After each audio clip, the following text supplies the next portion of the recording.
Bom, meus irmãos, vamos dar início à aula de hoje. Nós estamos estudando sobre a morte. E hoje, mais especificamente, vamos falar sobre a morte física, né? Vamos orar, então, começando a nossa aula. Pai querido, graças te damos por essa manhã. Oramos no nome do Senhor Jesus Cristo. Nos fale, Senhor, fala aos nossos corações. E que tudo que nós aprendamos aqui seja para a honra e glória do seu santo nome. Que o seu Santo Espírito fale também aos nossos corações. Em nome de Jesus que oramos. Amém. Meus irmãos, eu quero fazer um combinado com vocês. Diante do que nós passamos a semana passada, então, hoje eu pretendo dar essa aula em 30, 35 minutos. Pronto. A partir daí, então, nós estamos abertos a todas as perguntas e todas as dúvidas que podemos tirar de vocês. Combinado assim? Tranquilo? Então, vamos lá. Como eu havia iniciado a semana passada, nós estamos estudando a escatologia individual. E nesse contexto de escatologia individual, estão inseridas a morte física e o estado intermediário. Basicamente, hoje nós vamos falar mais sobre a morte física. E na próxima aula nós estaremos falando sobre o estado intermediário. Como nós havíamos falado anteriormente, para muitos a morte é a última coisa que muitos querem conversar. Muitos ficam receosos de conversar sobre a morte. E muitos ficam tensos quando falam sobre isso.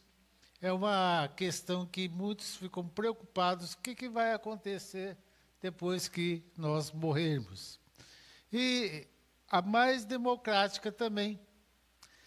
Vejam que a morte atinge qualquer pessoa, rico, pobre, criança, adulto, velho, novinho, homens, mulheres, ela é democrática. Acontece tanto em casas de pessoas abastadas como a pessoa mais simples. E a matéria que nós estudamos sobre a morte chama-se tanatologia bíblica, que Thanatos vem e significa morte, e logia é o estudo da morte. Como vem a morte, meus irmãos? A morte inspira calafrios, realmente. Quando a gente fala de morte, muitos já mudam até as suas feições, a sua forma de agir. Na teologia, a matéria que mais dá uma definição clara e aparece mais entendimento sobre a morte é a teologia bíblica. E é pela revelação, então, que nós estudamos sobre a morte. A Bíblia apresenta a morte não como um ciclo natural, mas como uma intrusa no mundo bom criado por nosso Deus. Como diz o Salmo, ensina-nos a contar nossos dias, para que alcancemos coração sábio. Então, o que nós precisamos? Pedir ao Deus coração sábio, para entender, para trabalhar com a morte, para trabalhar com as questões sobre a morte, sobre o que ela acontece em nossas vidas. Assim, nós podemos ver, então, que a morte é consequência do pecado. Segundo as Escrituras, o salário do pecado é a morte. Deus não criou o homem e a mulher para morrer. A morte é consequência do pecado. Embora, meus irmãos, o homem possuísse uma natureza mortal, Deus destinava-o a não morrer. Mas a morte entrou no mundo por causa do pecado. Ok? Então, a morte foi, portanto, contrária aos desígnios de Deus, Criador, e entrou no mundo como consequência do pecado. E no texto bíblico, a palavra que mais clara sobre isso está lá em Romanos, capítulo 5, verso 12, que diz: portanto, Assim como por um só homem entrou o pecado no mundo, e pelo pecado a morte, assim a morte passou a todos os homens, porque todos pecaram. Os irmãos lembram quando nós estudamos Gênesis capítulo 3, como o pecado entrou no mundo por causa da falha de Adão, porque ele comeu da árvore proibida. E por causa desse expulsamento de Adão do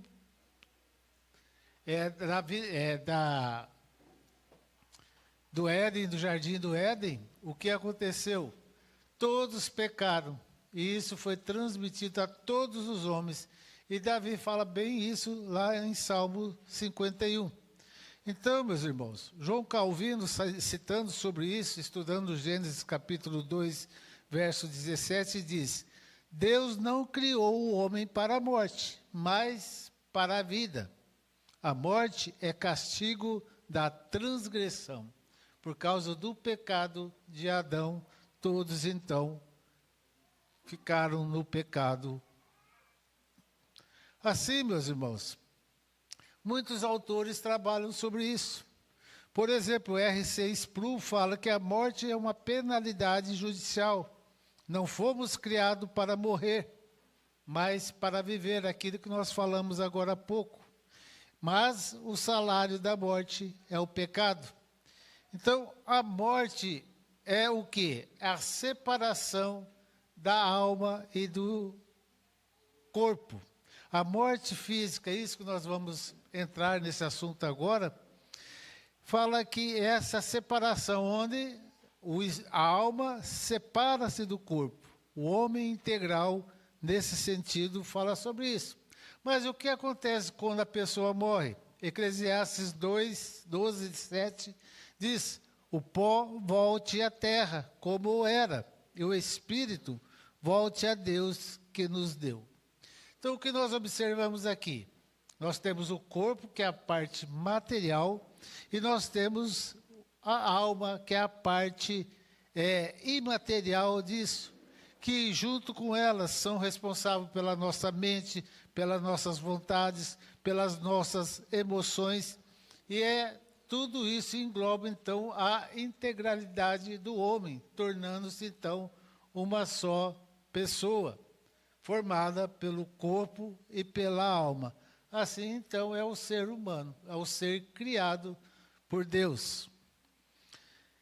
Caminhando mais um pouco, nós podemos ver, então, que a Bíblia trata de 3 tipos de mortes. Aí a gente já está começando a aula de hoje. Estava fazendo só um resuminho para os irmãos. O que é que a Bíblia fala sobre a morte? Então, nós podemos tratar com a Bíblia, a morte física. O que é a morte física? É a separação dessa alma e corpo. É a separação da parte material da parte espiritual. O corpo é enterrado, vai para o pó da terra. A alma vai diretamente para a presença do Senhor Jesus, ou ela vai para a perdição. Então, a alma, para muitos, é definido como óbito ou falecimento. Para a ciência médica, atualmente, o diagnóstico de morte pode ser dado em casos de morte encefálica. Então, quando o cérebro para de trabalhar e é irreversível essa volta, então é considerada, então, a morte física. Por isso que muitas vezes a pessoa fica em UTIs, com o coração funcionando e tal, e a gente escuta aí, a morte, ele morreu. O cérebro parou, então pode desligar os aparelhos. Então, nesse sentido, por isso que nós consideramos, então, a morte física. Quando nós olhamos para a palavra de Deus, meus irmãos, nós vemos várias sinônimos a respeito disso. Por exemplo, muitas vezes nós ouvimos espírito, alma, vontade, mente. Então, essa é a parte material. Então, espírito e alma são normalmente usados na Bíblia como termos sinônimos. Isto ocorre porque tanto o espírito quanto a alma compõem a parte imaterial do homem, aquela parte invisível, espiritual, que não conseguimos ver. Como mencionado a semana passada, a irmã fez uma pergunta bastante interessante, lá em 1 Tessalonicenses, capítulo 5, verso 23, quando fala o corpo, alma e espírito. Quando essas palavras no Novo Testamento são encontradas separadamente, nós temos aí o que é uma figura usada e chamada de epizeuxe.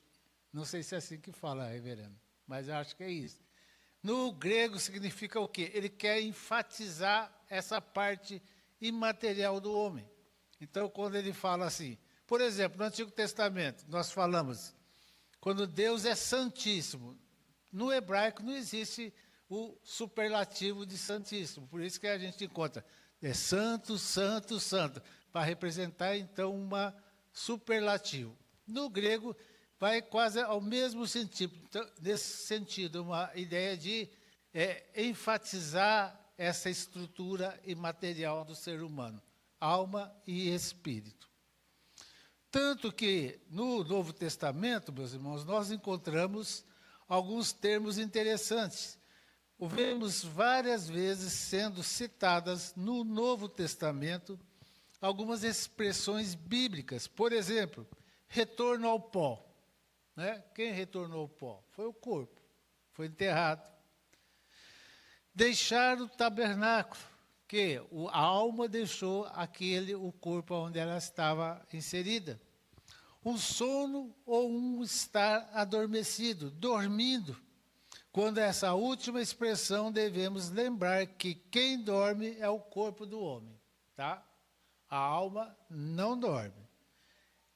Aí a gente vai entrar um pouquinho mais a questão. Quando nós olhamos para o nosso Salvador e quando nós olhamos para nós, o homem passa pela morte física. Ninguém fica sem morrer, a menos que Jesus venha e nos leve hoje nos arrebate. Como nós podemos ver lá em Salmo 88, verso 49. Qual é o homem que vive e não há de conhecer a morte?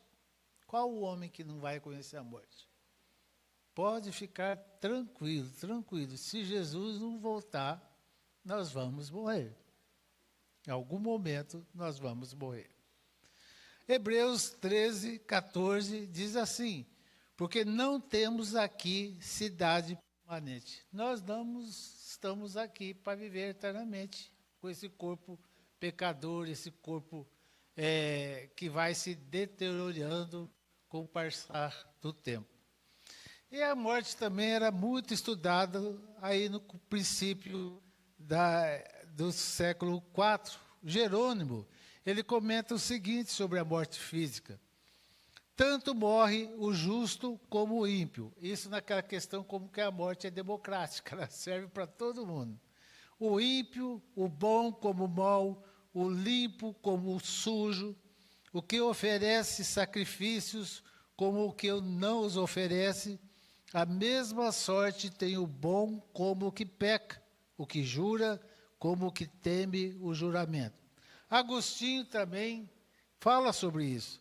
Não é outra coisa o tempo desta vida, senão uma corrida para a morte. Nós nascemos já caminhando para a morte. Uns mais cedo, outros mais tarde.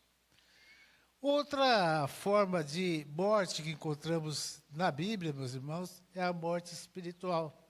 Essa que várias vezes, até o reverendo já falou aqui no sermão hoje, é a morte espiritual. Nós estamos mortos espiritualmente, aqueles que não receberam a Cristo como Salvador. Vemos isso bem claro lá no capítulo 2 de Efésios. Antes, mortos espiritualmente. Mas como nós temos vida em Cristo? Pela graça de Jesus. Pela graça, então, nós deixamos a morte espiritual e vamos para a vida eterna. Só aqueles que têm o Senhor Jesus como Senhor e Salvador da sua vida. Por isso, a morte espiritual é a separação entre a pessoa e Deus. Quando vemos as Escrituras, elas nos mostram que o estado de morte espiritual é uma incapacidade do homem de reagir à questão espiritual. O homem, por si só, não vai a Deus. É Deus que elege os seus. É Deus.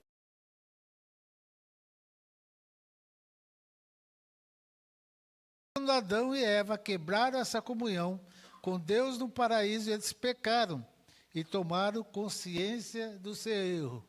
Então eles morreram espiritualmente, foram expulsos do paraíso.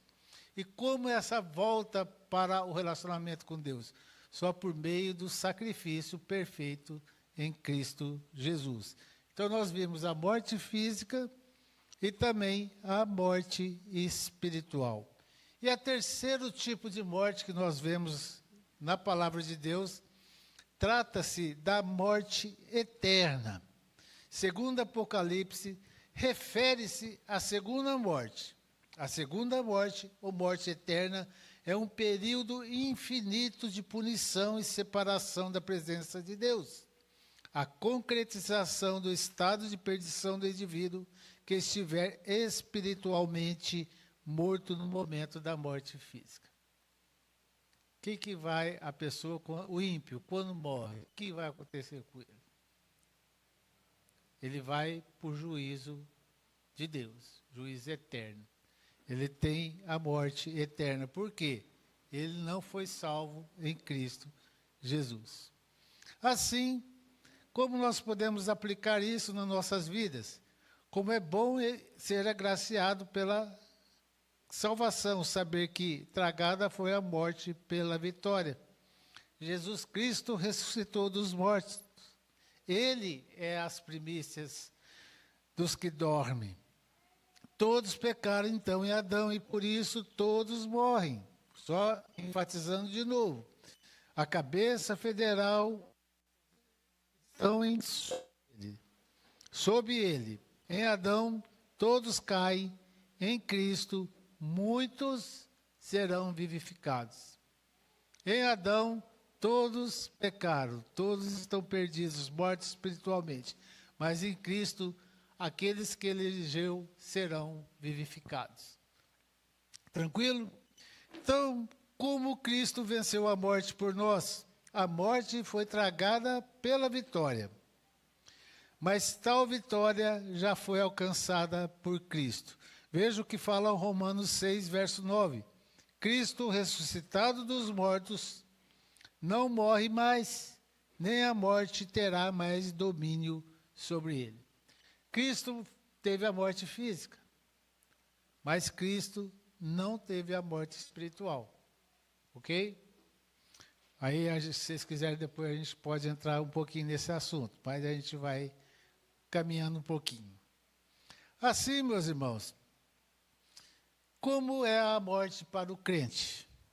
Para o crente, a morte não é condenação. A morte é um caminho lindo. Quando nós fecharmos os olhos aqui, estaremos face a face com o nosso Salvador. O corpo dorme, mas o espírito vive. E nós estaremos imediatamente com Cristo. Veja o que falam, então, Filipenses capítulo 1, versos 21 a 23. Entretanto, se o viver da carne traz fruto para o meu trabalho, já não sei o que hei de escolher. Ora, de um lado ou de outro lado, estou constrangido, tendo o desejo de partir e estar com Cristo. Desejo de Paulo, de partir, de morrer e estar com Jesus Cristo, Salvador. Que é muitas vezes melhor, muitas vezes. Assim também, segundo Coríntios 5:8 fala, entretanto, estamos em plena confiança, preferindo deixar o corpo e habitar com o Senhor. Então, meus irmãos, o crente tem essa esperança. Nós fechamos os olhos aqui, a hora que abrimos os olhos depois da morte, estaremos na presença do Senhor. Por que muita gente fica tão preocupada com a morte? O crente não devia estar preocupado com a morte. porque é a esperança maravilhosa que nós temos. A vida eterna com o Senhor. E a morte para o ímpio, meus irmãos? A morte também é uma realidade solene para os que rejeitam a Cristo. Por quê? Vejam Hebreus 9, 27. Ao homem está ordenado morrer uma vez só, vindo depois o juízo. O homem morreu, o ímpio vai diretamente para o juízo. Muitas vezes a gente fica preocupado com isso. Quantas pessoas nós conhecemos, quantas pessoas a gente quer ter a esperança de que essa pessoa seja salva. A oportunidade é enquanto eles estiverem vivos. Por isso devemos evangelizar. Lucas também lá fala assim, e morreu também o rico, e no Hades estava em tormentos. Eu só não vou entrar nessa questão do Hades, que é da aula do reverendo, que ele vai falar sobre isso mais à frente. Oi. Tranquilo? Assim também, a alma do ímpio continua viva, porém em separação de Deus, aguardando o juízo final. Com certeza muitos estão com essa questão. Aonde está essa alma? Calvino também fala sobre isso. Eles não escapam da ira com a morte, mas nela afundam mais profundamente. Assim também nós temos uma questão muito importante sobre a imortalidade da alma. Há uma linha teológica que pensa que morreu, a alma acaba, some. Aniquilacionismo é o termo que se dá. Mas, quando nós estudamos a palavra de Deus, a gente vê que não existe isso. Ou a alma estará com Cristo, ou ela estará para a perdição eterna. Nós olhamos isso em vários textos bíblicos. Lucas, por exemplo, fala assim, ao salvo, hoje estarás comigo no paraíso. Apocalipse fala daquelas almas que são salvas e já estão lá no trono com Jesus. Almas clamando sob o altar, conscientes no estado intermediário. Mateus 10, 28. Não temais os que matam o corpo e não podem matar a alma. Então, a imortalidade não é uma conquista, mas um dom dado por Deus. Como Jesus mesmo fala, quem crê em mim, ainda que morra, viverá. Baseado nisso, tem um texto do fundador da Igreja Presbiteriana no Brasil. Um texto assim que me fala muito ao coração, diz assim, amanhã, quando eu acordar, Deus estará comigo. E se acaso eu não acordar, eu estarei com Ele. Imagine isso. A gente que tem esse senso de salvação, senso de pertencimento a Deus, esse senso que nós teremos a vida eterna, isso é um acalento para os nossos corações. Por isso que a gente muitas vezes nota assim que vários enterros que a gente vai, principalmente de evangélicos, né, de tem essa esperança viva no coração, a gente não vê aqueles espasmos de nervosismo, de tensão, de tristeza e amargura. Tem a tristeza do luto, mas sabendo que o nosso ente, aquele que nós gostamos, estará com o Senhor. Mas a gente estava falando sobre isso. E a alma? Onde estão a alma? Onde está a alma? Onde estão os mortos? E a alma? Ou o espírito, que muita gente fala. Será que essas almas que morrem, que são os salvos, estão menos do céu? Ou aqueles ímpios estão no inferno? Ou estão no purgatório? Muita gente fala sobre isso. Ou estão inconscientes? Ou estão dormindo? Quando muita gente fala sobre isso. A matéria que fala sobre isso, meus irmãos, é o estado intermediário. Esse momento entre a morte e o juízo final. Onde estarão essas almas? e é assunto para a próxima aula, tá?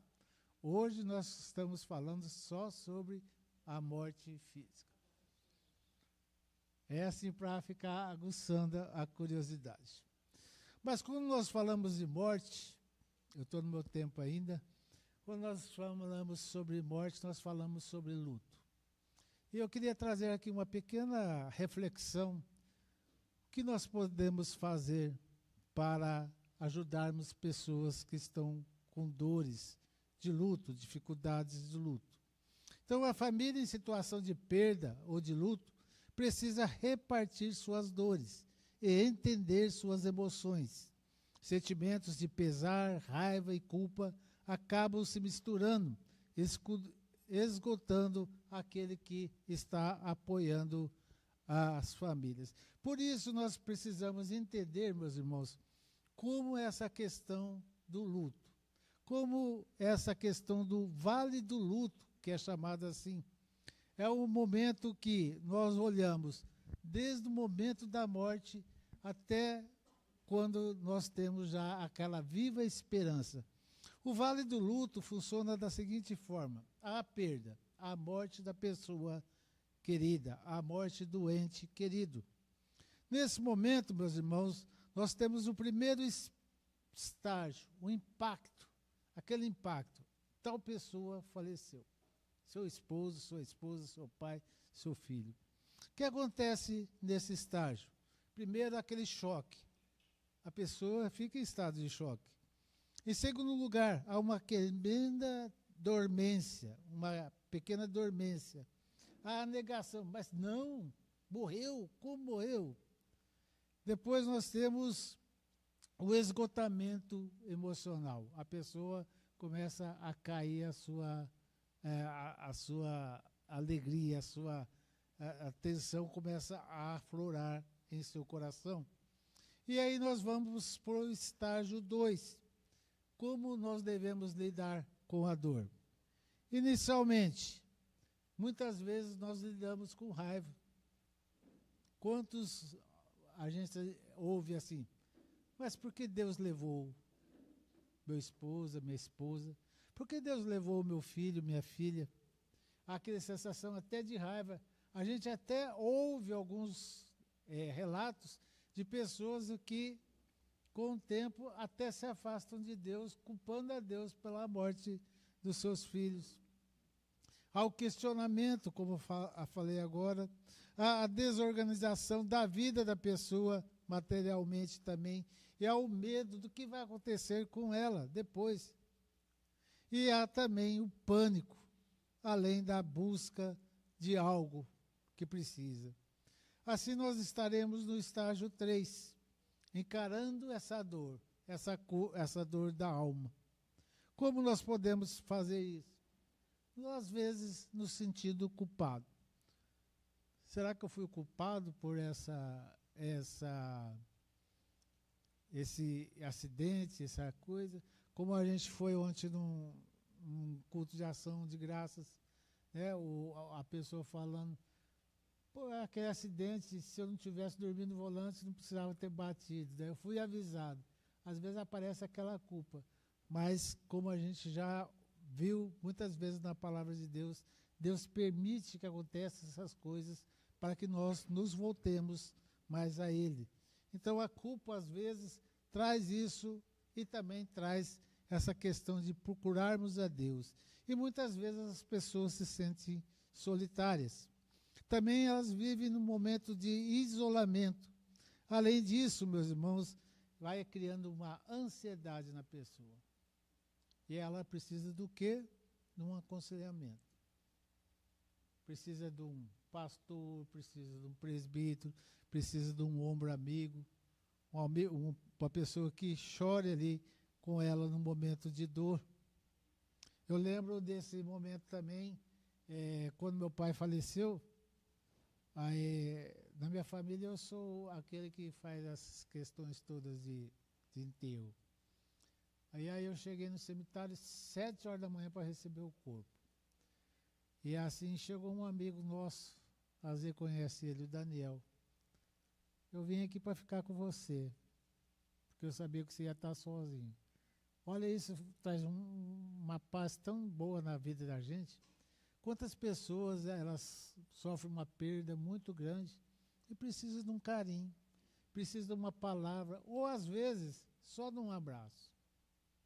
Por isso que muitas vezes a Bíblia fala, há muito mais alegria, muito mais paz numa questão do enterro do que numa festa. E aí, então, meus irmãos, muitas vezes a pessoa cai em depressão. E aí temos que encarar uma vida nova. Para isso, nós precisamos o quê? Criar novos relacionamentos, novas forças, novas ações, uma esperança que buscamos aonde? Em Cristo. E ajudando uns aos outros e nos reajustando a nossa vida depois de haver a perda. Assim, como podemos ajudar os enlutados nesse vale do luto? Inicialmente, ouvir com compaixão. Sente com a pessoa, escute ela, deixa ela falar, deixa ela extravasar as suas angústias, seus anseios. Conforte essa pessoa. Fale com honestidade, revelando emoções sob controle de Deus. Além disso, meus irmãos, entenda as emoções de quem está sofrendo. Veja, essa pessoa perdeu alguém muito querido. Então nós devemos o quê? Entender essas emoções. Às vezes a pessoa quer chorar, deixa chorar. As pessoas querem ficar caladas, deixa ela ficar calada. Mas fique no momento de companheirismo com ela. Aponte para onde? Para a presença do Senhor.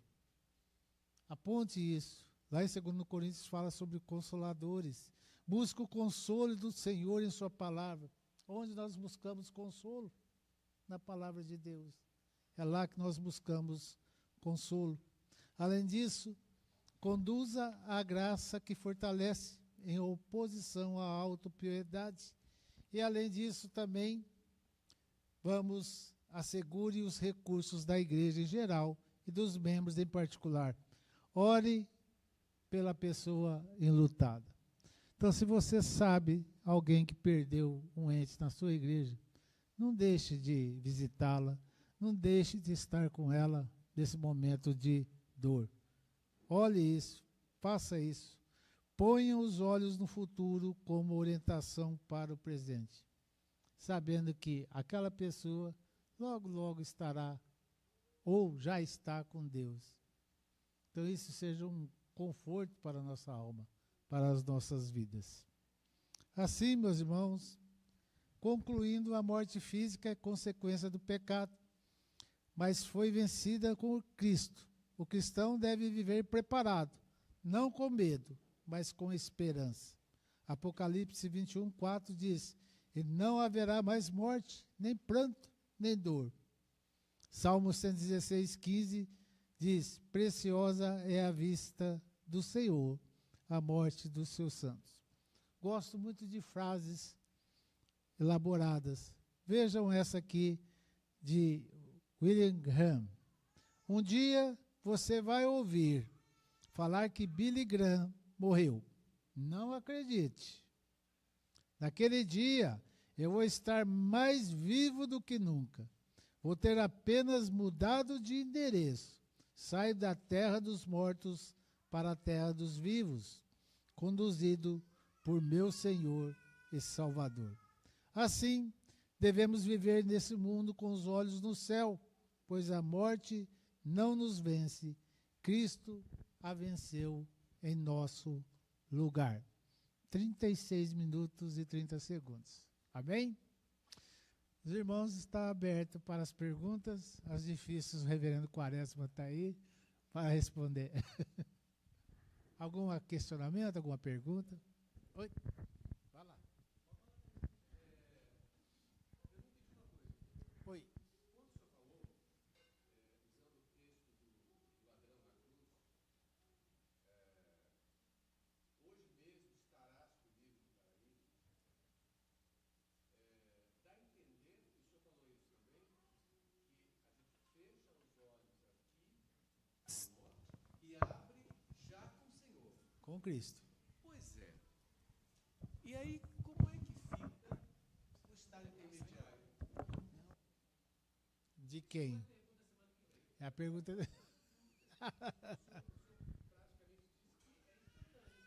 Do crente. Do crente. Estaremos com Cristo. Como fala em Apocalipse, muitos já estão lá. A gente leu o texto aqui, muitos estão lá já adorando diante do trono. Na minha opinião, é. Levando em consideração o texto do ladrão na cruz, hoje mesmo, entendo que o pastor falou, fecha os olhos aqui e abre com o Senhor, isso é instantâneo, então? É instantâneo. Então, que estado intermediário é esse? Olha, é só aula. Estado intermediário é desse período que você fecha os seus olhos aqui e você vai para o céu até o seu corpo glorificado. Por quê? Isso, porque tanto o céu quanto o inferno, eles são provisórios, eles não são lugares eternos. Quem está no céu está sem o corpo, a discussão é se a gente tem um corpo provisório, mas você vai estar esperando até que Cristo volte, você volte com ele e receba um corpo glorificado. E quem está no inferno também está em um local provisório, porque um dia ele vai passar pelo juízo final e vai para o lago de fogo e enxofre. Então é intermediário entre a nossa morte até a segunda vinda de Cristo. Isso. Isso é intermediário, a esse ato de Isso. Isso. O reverendo pregou, foi a semana passada que você falou sobre isso? Foi a semana passada.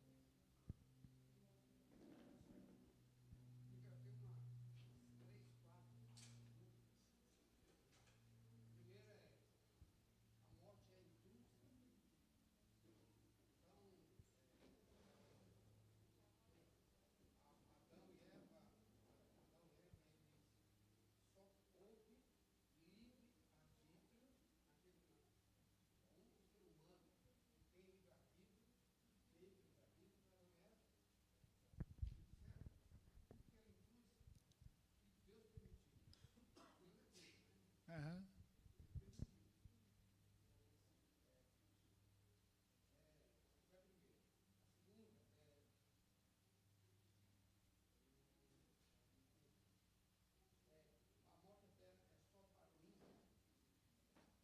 Sim. Essa eu já respondo para você. Sim. Aham.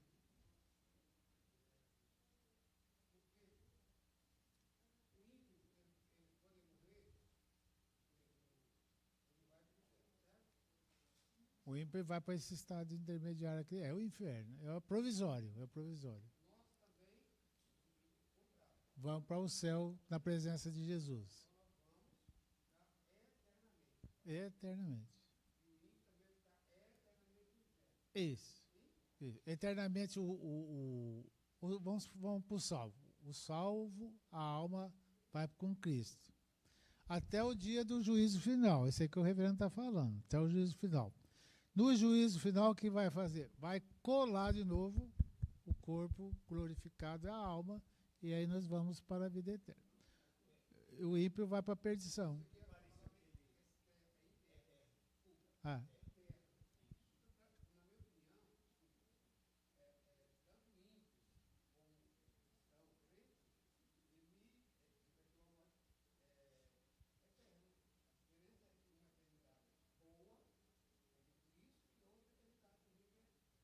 Aí é a forma que você está falando como morte eterna, né? Mas eu acho que a morte eterna que está citando aqui é a perdição eterna. A morte eterna é a perdição.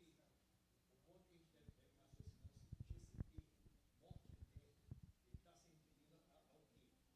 Imagine uma pessoa que ela está morta espiritualmente, ela está desligada de Deus, está viva fisicamente, mas ela não tem um coração regenerado, logo ela não ouve Deus, ela não segue, ela está indiferente, ela está morta.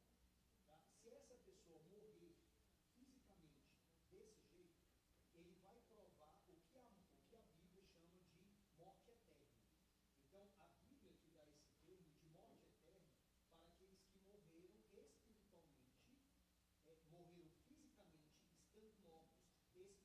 Exatamente. Eles não foram alcançados pela obra de Cristo. Hum. Então, eles vão viver eternamente naquela situação de morte espiritual, de separados de Deus. Entendeu? Então, o termo morte eterna, ele não é direcionado ao crente, ainda que o crente vai viver eternamente. É o termo que se refere a quem está morto espiritualmente, o ímpio, e ele morre fisicamente. Então, se ele morrer fisicamente naquele estado, para onde ele vai viver como? Ele vai viver eternamente naquela situação. Pode, também é a mesma coisa. Como? O ponto é perdição. Perdição. O ponto é só tentar raciocinar assim. O Senhor está vivo, fisicamente e espiritualmente. Se o Senhor morrer, o Senhor vai viver eternamente nesta condição. Só que quando a Bíblia fala sobre morte eterna, ela está se referindo a essa pessoa que está morta espiritualmente.